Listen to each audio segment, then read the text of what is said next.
चलेगा।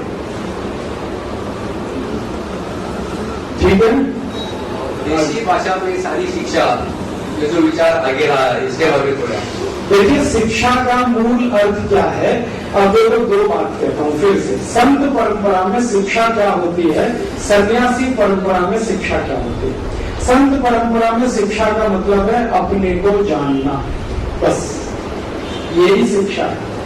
संत ज्ञानेश्वर की ज्ञानेश्वरी पढ़ो, पढ़िए आपने, जरूर पढ़ो। आप तो मराठी पढ़ सकते हो ना, मैंने तो हिंदी में पढ़ी है, मराठी मुझे बहुत अच्छी नहीं आती, हिंदी आती, तो मैंने हिंदी में पढ़ी है। तो उनकी जो शिक्षा की परिभाषा है संत ज्ञानेश्वर की, वो ये है अपने को जानो, और रास्ता कौन सा है, ज्ञान वाला। ठीक है, अब समर्थ गुरु रामदास की पढ़ो, दासबोध है ना, उसमें शिक्षा की परिभाषा क्या है, उसमें इतनी बड़ी परिभाषा है, अपने को जानो और अपने आसपास को पहचानो। समर्थ गुरु रामदास क्या कहते हैं, अपने को जानो, वही रुक मत जाओ, अपने आसपास जो कुछ हो रहा है उसे पहचानो, वो है शिक्षा। अब हम तो हैं सन्यासी परंपरा के लोग, तो हमारी शिक्षा तो वही है जो समर्थ गुरु रामदास वाली है। तो अपने को जानना और आसपास को पहचानना, ये है शिक्षा। अब इसमें शुरुआत करें, अपने को कोई आदमी जानेगा तो सबसे आसान तरीका है मातृभाषा, क्योंकि मातृभाषा में आप रोते हैं, मातृभाषा में हंसते हैं, मातृभाषा में गाते हैं, मातृभाषा में गुनगुनाते हैं। विदेशी भाषा में रो नहीं सकते, विदेशी भाषा में गा नहीं सकते, गाएंगे तो गड़बड़ हो जाती है। हाँ, हमारे बच्चे विदेशी भाषा में आजकल गाते हैं, rain rain go away come again another day little baby wants to play. बड़ा सत्यानाश है। सोचो, रेन रेन गो अवे, बारिश तुम चली जाओ, मत आओ क्योंकि मुझे खेलना, और बारिश नहीं आएगी, और सारे बच्चे यही गाना गाएंगे, ईश्वर ने सुन लिया तो बारिश नहीं करेगा, हम तो भूखे मर जाएंगे।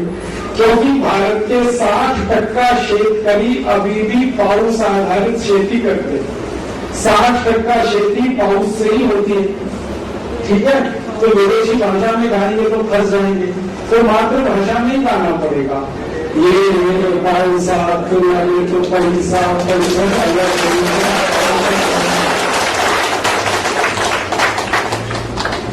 समझ।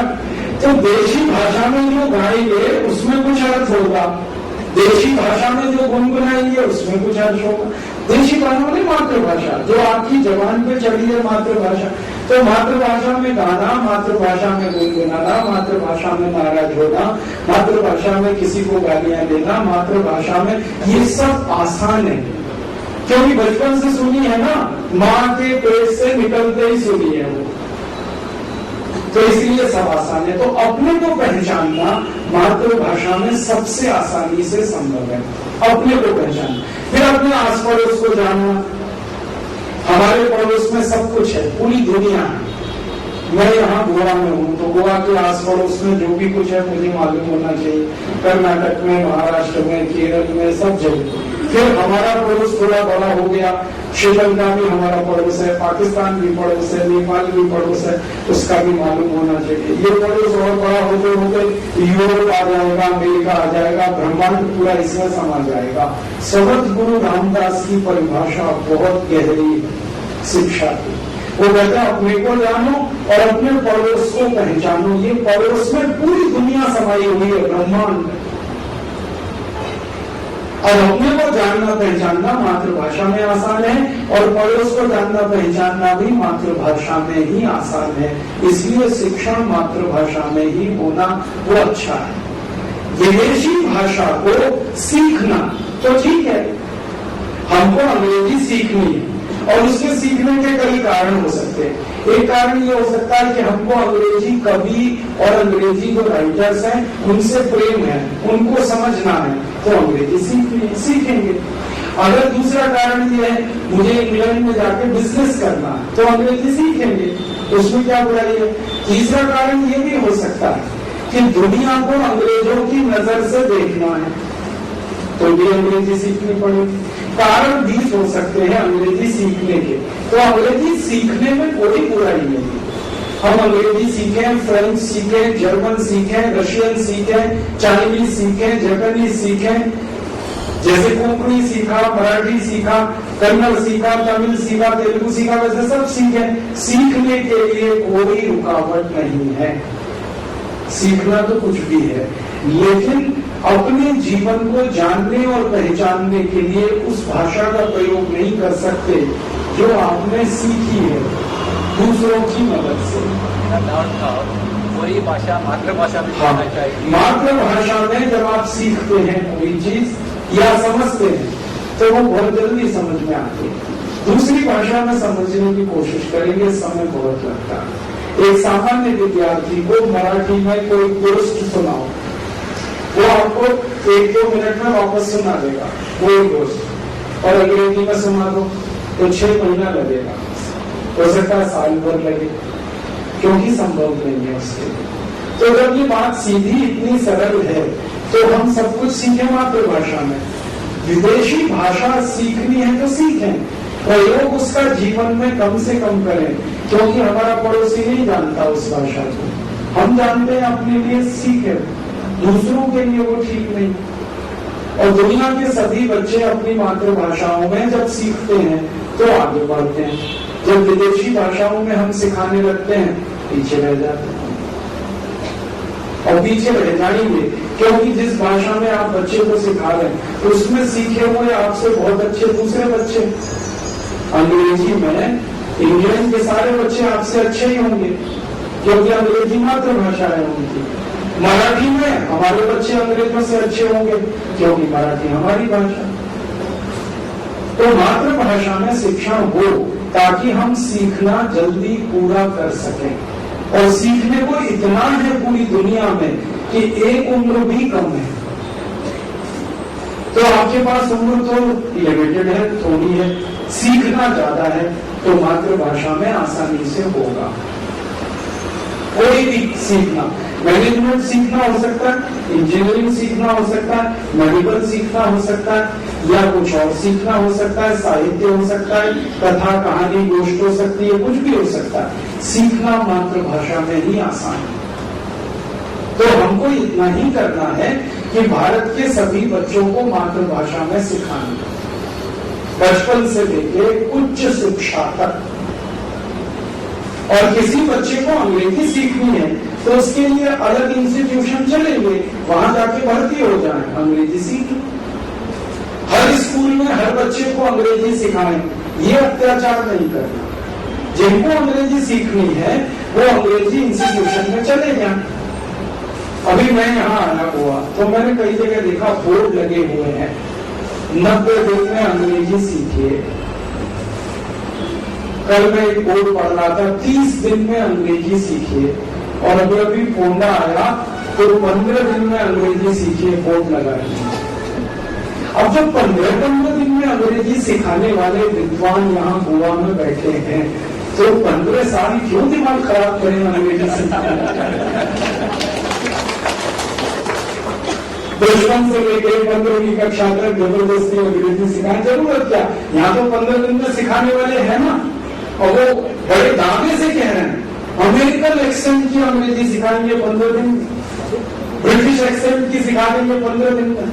तो अपने पास जब इतने हुनर वाले लोग हैं कि 15 दिन में अंग्रेजी सिखा दें तो 15 साल क्यों खराब करना? 15 साल मराठी सीखेंगे, 15 दिन में अंग्रेजी सीख लेंगे। हो सकता है कल को और टेक्नोलॉजी अच्छी हो जाए, 7 दिन में ही अंग्रेजी सिखा दे कोई। हाँ, ये भी हो सकता है ना, थोड़े दिन में। तो मामला इतना ही है कि मातृभाषा में बच्चों को सिखाना, दूसरी भाषा में अगर सीखना चाहें तो उनको रोक नहीं, वो सीखेंगे। और हमने इसका सिलेबस बनाना शुरू किया है क्योंकि हमें मालूम है 4 साल के बाद जो काम करना है वो अभी करें।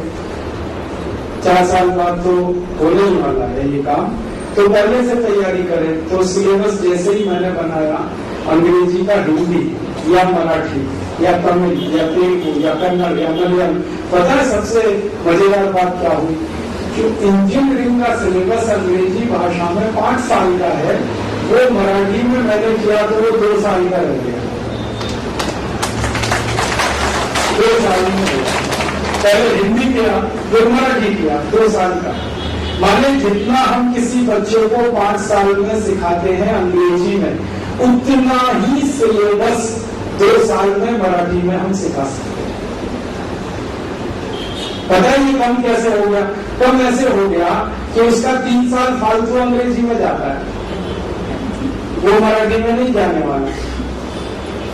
कंटेंट उतना ही सीखता है वो, जो 5 साल में वो 2 साल। ऐसे मैनेजमेंट का बनाया तो मैनेजमेंट का 2 साल का MBA का सिलेबस 6 महीने में बन गया। मैंने 6 महीने में ही हम उतना सिखा देंगे जो 2 साल में MBA में सिखाया जाता है। और 1 कक्षा से 12वीं कक्षा तक अंग्रेजी माध्यम में जितना बच्चा सीखता है वो 3 साल में ही सीख लेगा 1 से 12वीं तक का पूरा सिलेबस, खाली मराठी करने से। तो मतलब ये है, मातृभाषा में पाठ्यक्रम आने का सबसे बड़ा फायदा है समय बचेगा विद्यार्थी का। समय बचेगा तो आपका पैसा बचेगा, समय पैसा दोनों बचेगा तो तनाव कम होगा, टेंशन कम होगा। और इसमें मूल बात है सीखना और सिखाना, परीक्षा नहीं। सीखना है, सिखाना है, परीक्षा कहां से आ गई बीच में? अंग्रेजों ने परीक्षा शुरू की थी, एग्जामिनेशन, ताकि भारत के विद्यार्थियों को कंट्रोल करके रखें, ताकि मार्क्स उनके हाथ में है तो विद्यार्थियों को जैसे चाहे कंट्रोल कर सकते हैं। हमें परीक्षा की जरूरत क्या? हम तो परीक्षा नहीं लेने वाले। भारत स्वाभिमान का जब पाठ्यक्रम आएगा, किसी भी विद्यार्थी को परीक्षा नहीं होगी। क्यों नहीं होगी? उसके पीछे गहरी बात कहना चाहता। समर्थ गुरु रामदास ने दासबोध में एक बात कही और बहुत गहरी बात कही। वो ये कहते हैं, ज्ञान की परीक्षा नहीं हो सकती, क्योंकि ज्ञान असीमित है, भंडार ही भंडार है ज्ञान का, उसकी कोई परीक्षा ले ही नहीं सकता। तो ज्ञान की तो परीक्षा हो नहीं सकती। परीक्षा किसकी हो सकती है? समर्थ गुरु रामदास कहते हैं दासबोध में, चरित्र की परीक्षा हो सकती है। चरित्र की परीक्षा हो सकती है, ज्ञान की नहीं। तो भारत के विद्यार्थियों की चरित्र की परीक्षा तो हो पाएगी, ज्ञान की कैसे ले सकते हैं? क्योंकि समर्थ गुरु रामदास कहते हैं कि विद्यार्थी का ज्ञान शिक्षक से भी आगे होता है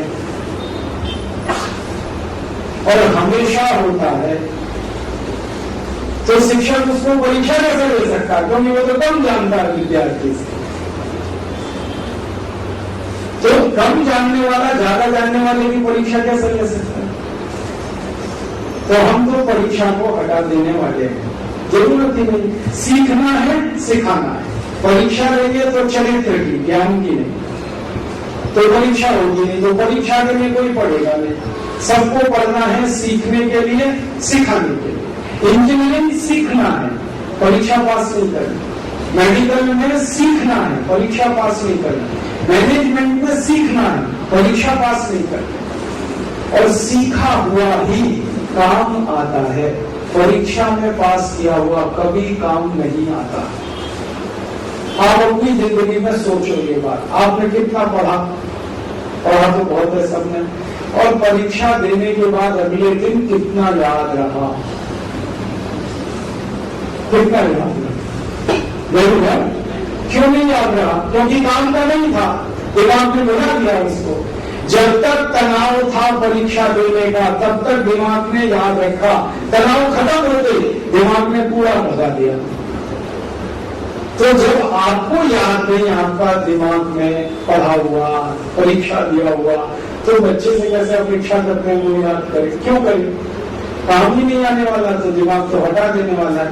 तो सीखना है वो याद रहता है, सिखाना है वो याद रहता है, क्योंकि परीक्षा से उसका संबंध नहीं है।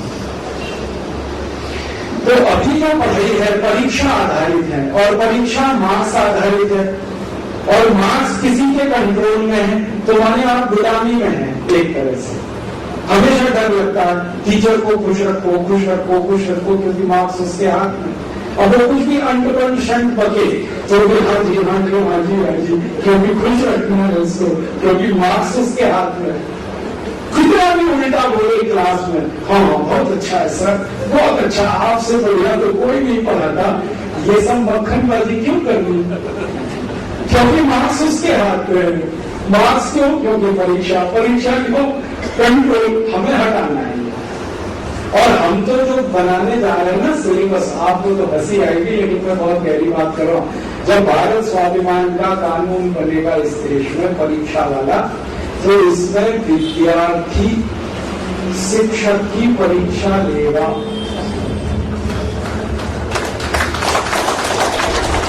विद्यार्थी ने अगर कहा कि हाँ ये ठीक है, वही शिक्षक सिखाएगा। अगर उसने कहा ये बेकार है, उसको निकाल बाहर करने में 2 मिनट लगेंगे। क्योंकि सीखना जिनको है, महत्व उनकी ओपिनियन का है, सिखाने वाले का कोई महत्व नहीं है। वो तो 1 नहीं 1000 मिलने वाले। जिनको सीखना वो तय करेंगे, हमको इससे सीखना है, इससे नहीं सीखना। क्यों नहीं सीखना वो बताएंगे कि इस कारण से नहीं सीखना। जिनसे सीखना है वही सिखाएंगे। तो हर साल अध्यापकों को परीक्षा पास करनी पड़ेगी और उसका इवैल्यूएशन विद्यार्थी करेंगे। ऐसी परीक्षा हम लाने वाले हैं। तो टीचर लोग सब डर जाएंगे, डरने की बात नहीं है इसमें। आपको आनंद आएगा जिंदगी में सीखने और सिखाने का।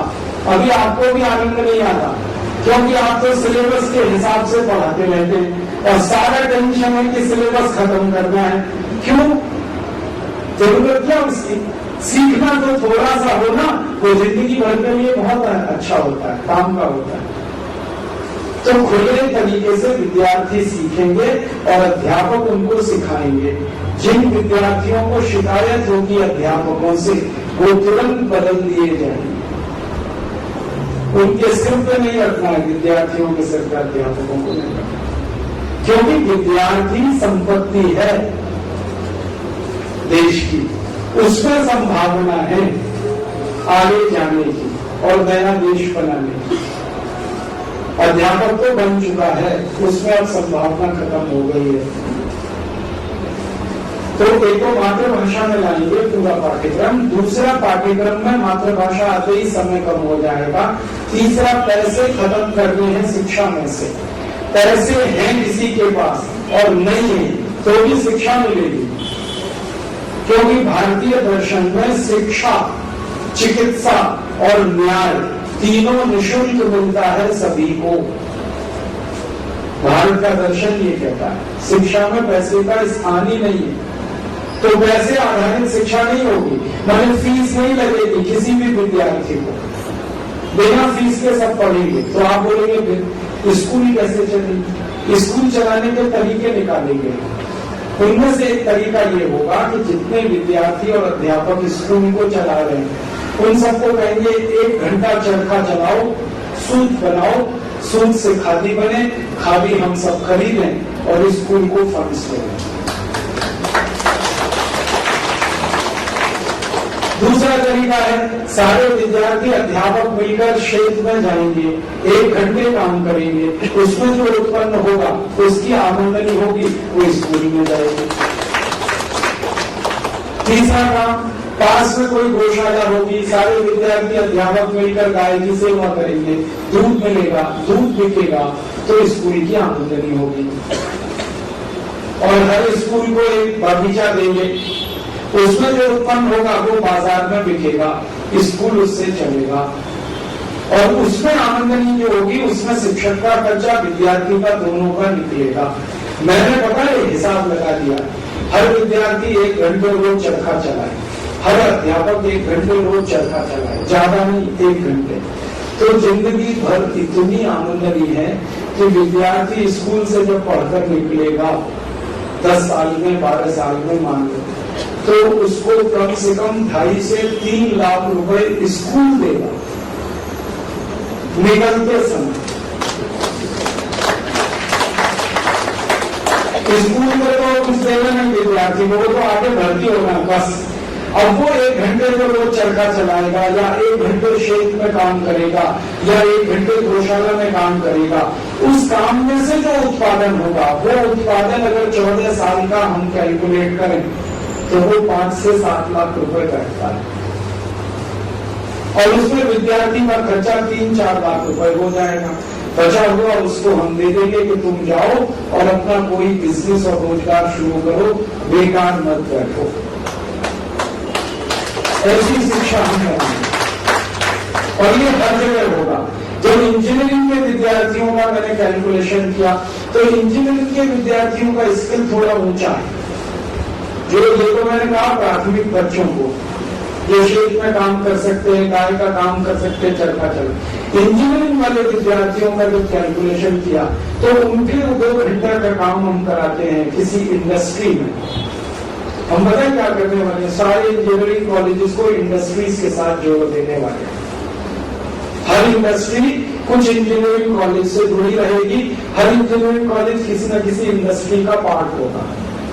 तो ये सब विद्यार्थी हर दिन 2 घंटे जाएंगे कारखाने में और काम करेंगे उन मजदूरों के साथ मिलकर जो इंडस्ट्रीज में काम करते हैं। तो रोज के 2 घंटे का उनका जो मेहनताना है वो 5 साल का हम इकट्ठा करें तो 7-7.5 लाख रुपए हर इंजीनियरिंग के विद्यार्थी को मिल जाएगा जब वो कॉलेज छोड़कर जाएगा।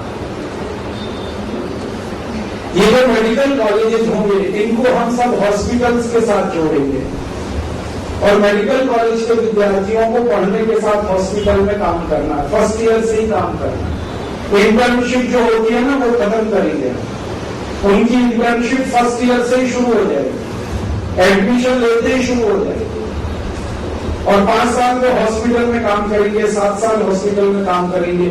उसका जो मेहनताना निकलेगा वो एक विद्यार्थी के लिए 5-7 लाख रुपए के बराबर होगा। तो पढ़ाई में खर्चा तो कुछ होगा नहीं, उल्टा कॉलेज विद्यार्थियों को देगा जब विद्यार्थी पास आउट होकर निकलेंगे। श्रम का मूल्य स्थापित कराना है, पैसे का नहीं। अभी पूरी शिक्षा व्यवस्था में पैसे की ताकत है, श्रम का कोई महत्व नहीं है। हम श्रम को प्रधानता लाने चाहते हैं क्योंकि भारत के पास सबसे ज्यादा श्रम है।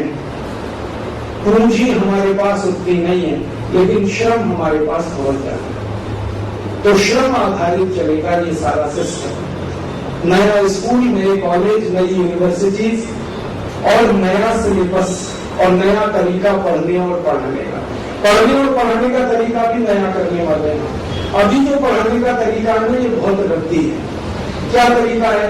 एक क्लासरूम है जिसमें सारे बच्चों को भेड़ बकरी की तरह से अंदर भर देते हैं और बैठा देते हैं बेंच पे, जैसे कैदी लोग बैठे रहते वैसे बच्चे बैठ जाते हैं और टीचर हर समय उनको एक ही बात बोलता रहता, शांतता रखा, शांतता रखा, चुप चुप चुप, कीप क्वाइट, कीप साइलेंट। अब अगर बच्चा चुप हो गया तब तो मर गया। उसको चुप होना क्यों? भगवान ने नहीं बनाया उसको चुप, आप कैसे कर रहे? वो तो चिल्लाएगा, कूदेगा, खेलेगा, तोड़ेगा, फोड़ेगा, क्योंकि कफ की प्रधानता में बच्चा जिंदा रहता है। तो कफ तो ऐसे ही होता है। तो वो तो चिल्लाएगा, चिल्लाएगा, खूब जोर से चिल्लाएगा, जितनी ताकत है। रोकेगा कोई नहीं उसको। गाना गाएगा, गाएगा, जब उसको मन में आएगा गाएगा, जब उसको मन में आएगा कूदी मारनी है मारेगा। हम उसको डिसिप्लिन के नाम पे बांधने वाले नहीं, क्योंकि ये डिसिप्लिन खतरनाक है। ये डिसिप्लिन के नाम पे सब बांध देते हैं, हम उसके दिमाग को बंद कर देते हैं। अब डिसिप्लिन का मतलब क्या है? 10 फीट लंबा 10 फीट चौड़ा एक कमरा है, उसमें बेंच लगी हुई है, उसमें आपने लाइन से बिठा दिया, एक टीचर आई, उसने ब्लैक बोर्ड पे कुछ लिखना शुरू कर दिया, 45 मिनट में दूसरी टीचर आई, पहले इंग्लिश लिख के गई थी, अब मैथमेटिक्स लिखना शुरू कर दिया, 45 मिनट में तीसरी टीचर आई, उसने हिस्ट्री लिखना शुरू कर दिया, 45 मिनट में और एक टीचर आई, 5 घंटे में उसको खिचड़ी बना दिया। 45 मिनट अंग्रेजी, 45 minute Marathi, 45 minute history, 45 minute geography, 45 minute civics. अब जब छुट्टी हुई और पूछो बच्चे से क्या सीखा तुमने, वो कहना कुछ नहीं सीखा, सब खिचड़ी, गोबर गणेश। ऐसी मूर्खता है इस पढ़े, क्या रखा है इसमें? ये नहीं पढ़ाना। फिर कैसे पढ़ाएंगे? हम ऐसे पढ़ाएंगे, सिखाएंगे। पढ़ाना बढ़ाना कुछ नहीं, क्योंकि पढ़ाना बहुत अहंकार की बात है, सिखाना विनम्रता की बात है। कोई कहता है ना मैं पढ़ाता हूं, तो उससे बड़ा अहंकारी कोई नहीं। वो ये कहता है मैं सिखाता हूं, तो ठीक है, तो टीचर होगा सिखाने को, पढ़ाने को नहीं, क्योंकि सिखाने में सीखना पहले होता है। समझना? पहले टीचर सीखेगा फिर सिखाएगा बच्चों को। कैसे सीखेगा? हमारा पीरियड तो सवेरे से शाम तक एक ही चलेगा, बदलने वाला नहीं। और क्लास ये 10 बाई 10 का है ना, इसमें नहीं चलेगा, ये बदलती है। ये जो रेक्टेंगुलर शेप के क्लासेस है ना, ये तो सबसे घटिया डिजाइन है। जेल के कैदियों के लिए बनाए हुए हैं ये डिजाइन, हमने स्कूल में ले आए वो सब।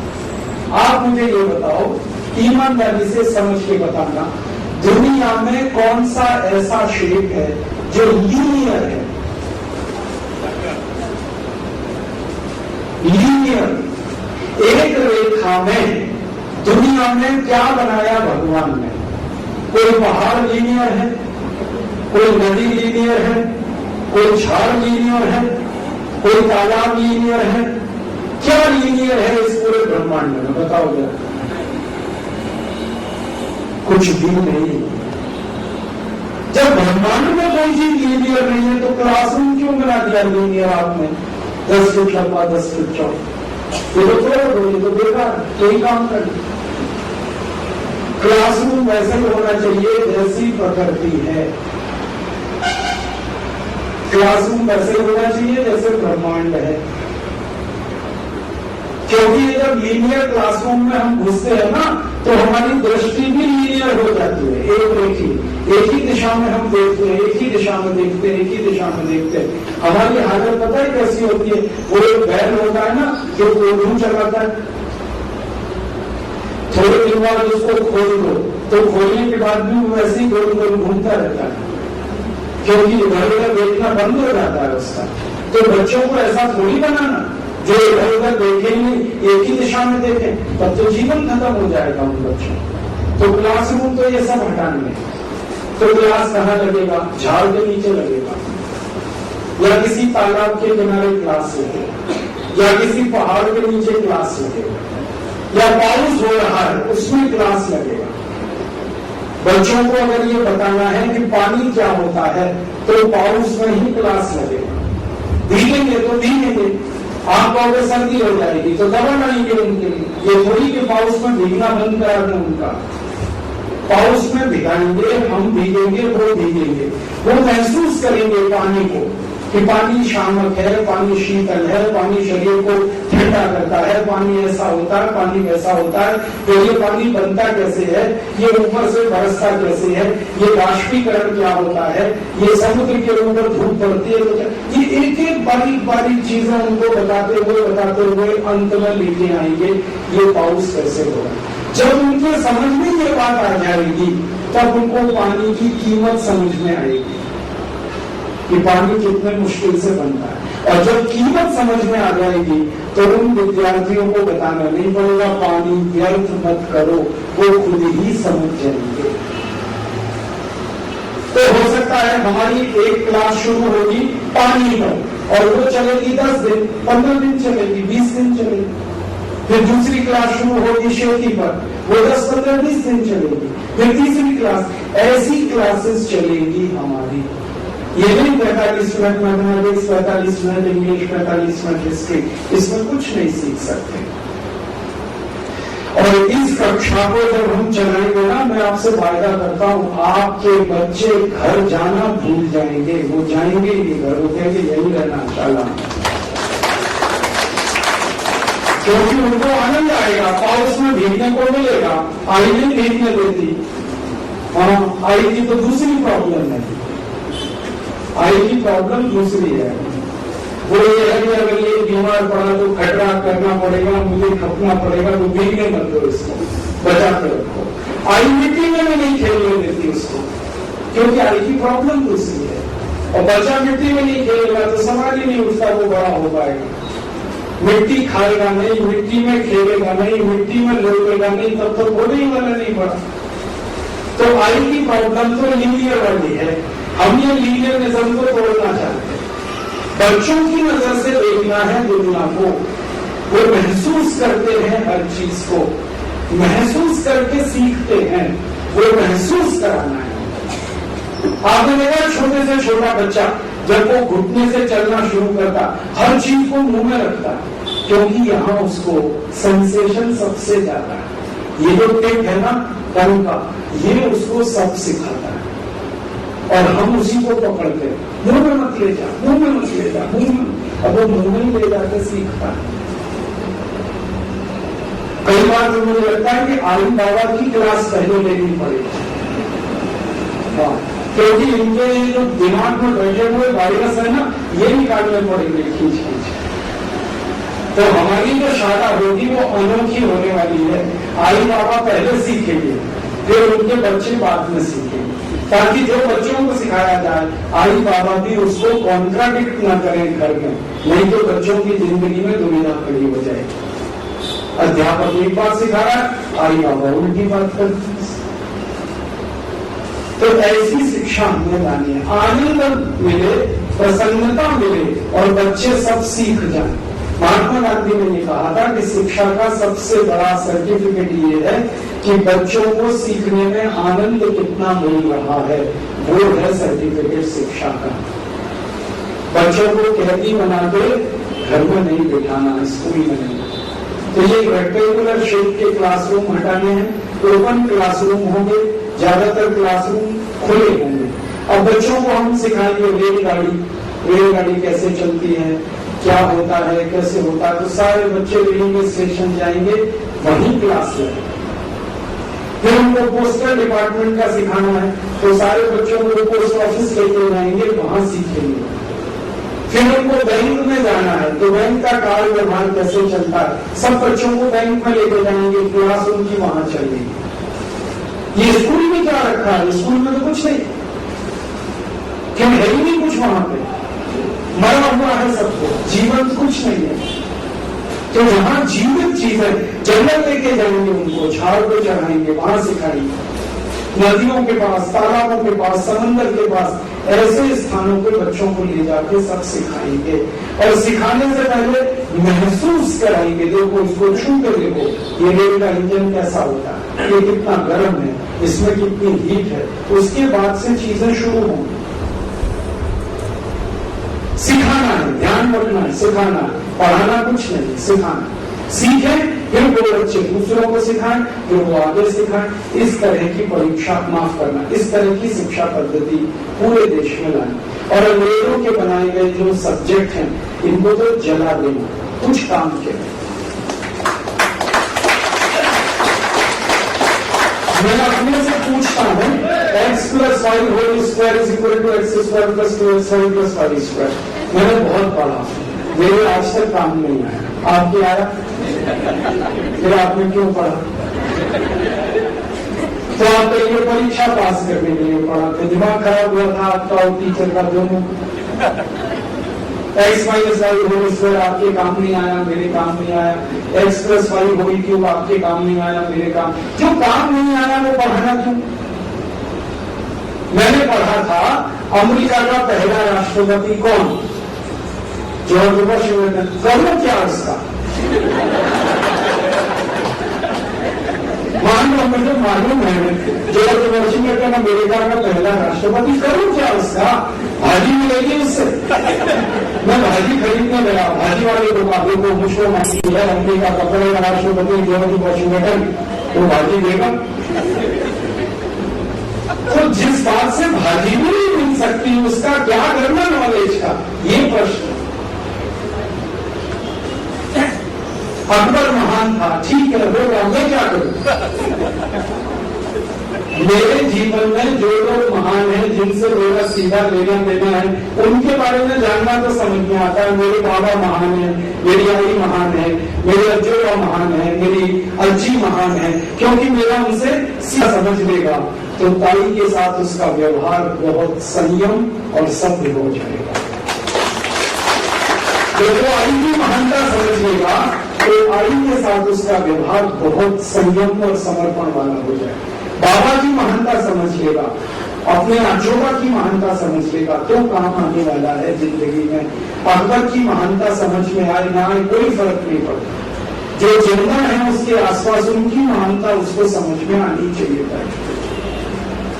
और हम जो हिस्ट्री बताएंगे ना, वो लोकल हिस्ट्री पहले बताएंगे, इंटरनेशनल हिस्ट्री में कुछ नहीं निकलता।